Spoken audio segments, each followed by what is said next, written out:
السلام عليكم ومرحبا بكم في قناتي غسالة 5 اليوم ان شاء الله راح تشوفوا معايا جلجلانية غوايال.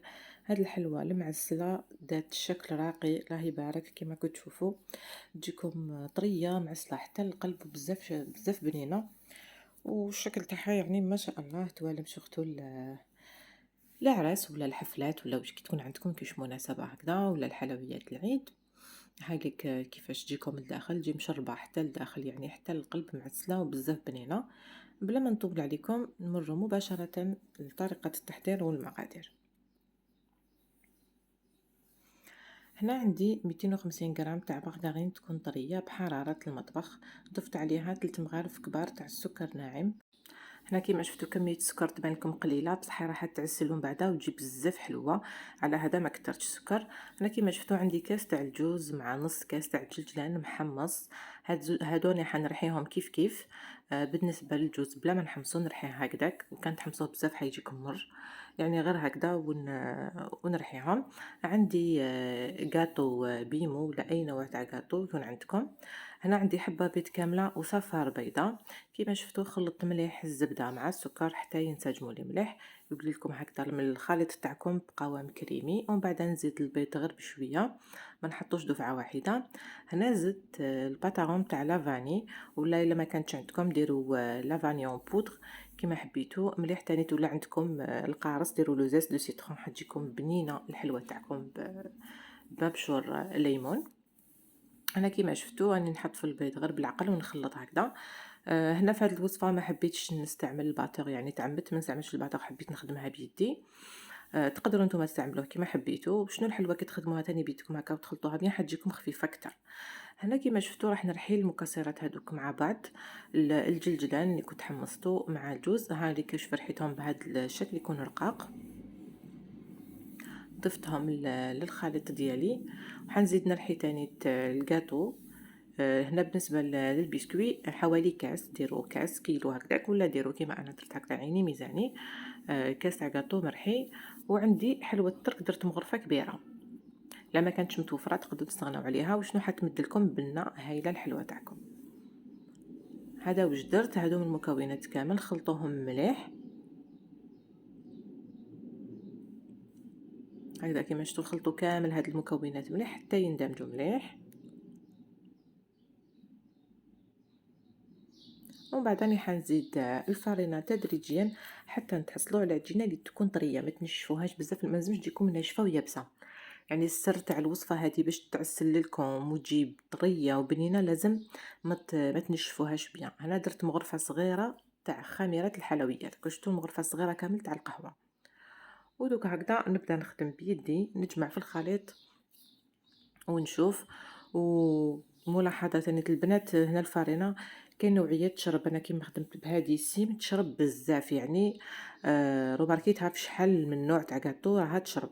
في الاول تبان لكم العجينه راهي طريه، ومن بعد غير تخلوها شويه تلقاوها تمتم نشفت، يعني خطره خسرت لي الحلوه هكذا كي كترت الفرينه. على هذا شوفوا هنا راهي تبان لي طريه في يدي ماهيش ناشفه. خليتها سالي تعاود وليت شدت روحها ولات، يعني ما كاش واش تزيدوا لها، وكان زدت لها فرينه اكثر حاجه تفتت معايا الحلوه ديالي ما تجينيش طريه. هنا شوفوا القوام تاعها كيفاش راهو، هذا واش يليق لها، خلوها هكذا. هنا شوفوا حكمت العجينه تاعي كبرتها، تحبوا توزنوها تحبوا ديروا عينكم ميزانكم. جوزتها في بياض البيض اللي كنت احتفظت به في الاول، كيما شفتوا درت حبه بيض مع صفر بيضه. دوك هذا البياض نجوزو فيه كامل الحبات تاعنا تاع الكريات هادو تاع العجين، وبعد نحطوهم في الجلجلان. الجلجلان ماشي لازم تحمصوه يكون بيض، ولا لا كان محمص معليش. نجوزوهم فيه هكذايا، وبعد نحطهم في المول تاع السيليكون. انا استعملت حبيت نخيرت هاد النوع تاع القلوبه شابين، ولا تقدروا ديروا بالطابع. انا درت اليوم نوعين، درت هادو مع القلوبه ودرت بالطابع. وتبقى الاشكال اختياريه، كل وحده دير الطابع اللي تحب هي والشكل اللي حباتو. كما تقدروا ما تستعملوش كامل طابع، ديروهم غير كويرات ولا ديروهم مقروطات ولا كيما حبيتو.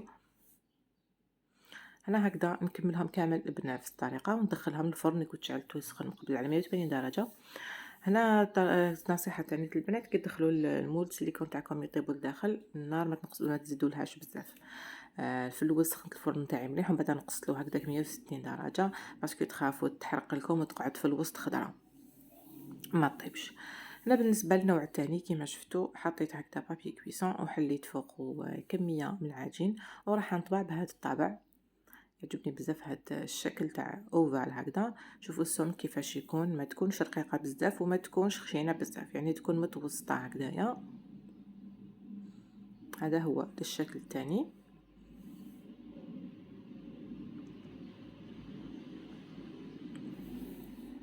ومن بعد بنفس الشيء نحكم الحبه ديالي نمسحها بالبانسو بالبيض، نمسحوها هكذا بالبيض. ما حبيتش ندخل الحبه كومبلي باش ما تخسرليش، الحلوه راهي طريه. كما قلت لكم مسحتها هكذا بالبانسو، ما جوزتها في الجلجلان هكذاك ودخلتهم يطيبوا. ومن بعد مور ما يطيبوا راني رايحه نعسلهم مباشره. هذا بالنسبه للشكل هذوما تاع الطابع نعسلهم مباشره.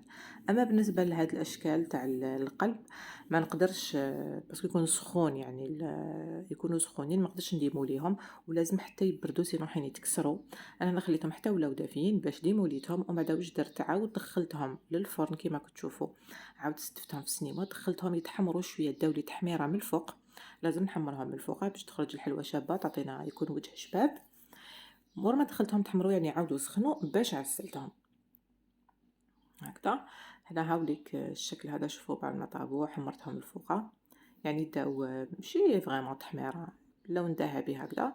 عسلتهم. وبالنسبه للعسل ما تخلوهمش يقعدوا بزاف، العسل تاني رايحين يشربوا لكم بزاف ويتفتتوا، يعني تولي حلوه ماشي شابه.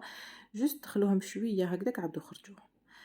هما حين يتعسلوا يكونوا سخونين حين يشربوا العسيله هذيك، ولا بات خفيفه يعني حتشرب العسل. عمليك القلوبه تاعي تاني تشوفوا حمرتهم هكا من الفوق.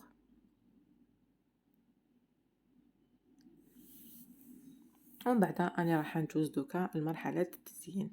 بالنسبه للتزيين يبقى اختياري، كل وحده على حسب الامكانيات وعلى حسب الرغبه دير واش تحب. انا عندي مغرفه كبيره تاع الجلوكوز مع مغرفه كبيره تاع العسيله. انا العسيله تاعي كانت خفيفه، يعني كشتو درت ابريس 2 مغارف، بصح هما مغرفه كبيره وكانت جات عقده. نخلط مليح، يعني بالنسبه للجلوكوز توجور ديروا كيله تاع جلوكوز بكيله تاع العسل. انا هنايا الكميه قليله، صافي درت غير مغرف جلوكوز مع مغرفه عسل. وانتم ولا كانت عندكم كميه كبيره حين تضاعفوا. هنا كيما شفتوا هاد الجلوكوز حيخلي لي المكسرات تاعي يلصقوا ما يطيحوش. درت هنايا شويه تاع اللوز بالقشور بلا قشور، شويه تاع بيستاش مع شويه تاع نوازات والجوز. خلطهم مليح في هاد الجلوكوز. ودوكا راني رايحه نبدا نلصق في الحلوه ديالي. يعني هنا حبيت من كل حاجه نحط هكا حبه، ويعني حطوا ولا عشوائيا كيما حبيتوا، المهم باش تعطوا لها منظر يكون شباب الحلوه تاعكم. اذا كما شفتوا انا نكملهم كامل هكذا بنفس الطريقه، نفس الشيء بالنسبه للشكل تاع القلب، كامل زينتهم بنفس الطريقه. ومن بعد هنايا هامليك شوفوا مور ما كملت هامليك كيفاش يجوك تقدموهم هكذا. يعني الحلو الحبه ديجا تعمر العين، يعني الحبه وتاكلوا حبه تشبعوا. وصفه بزاف بنينه، يعني هاد صدقوني وكان تجربوها تعرفوا المذاق اللي نحكي عليه. وصفه راهي اكثر من رائعه. الشكل تاعها راقي. توالم سورتو دوكا شتو كاين بزاف الحفلات، الله يبارك دوكا البوام الباك، حفلات التخرج، يعني تقدروا ديروها سهله، يا ما تشدش كامل الوقت. هذا فاش مليحه سهله توجدوها بالخف. اذا انا في الاخير ما بقى لي غير نقول لكم شكرا على المشاهده. اذا عجبكم الفيديو ما تنساوش تبارطاجيوه مع اصدقائكم اللي تعم الفائده. دعمونا بجام. واللي اول مره تشوف القناه نقول لك اشتركي في القناه وفعلي الجرس ليصلك كل جديد. هذه هي الحلوه تاعنا كما راكم تشوفوا. انا دوكا نخليكم مع الصور ونقول لكم تهلاو في رواحتكم، الى فيديو اخر ان شاء الله. السلام عليكم.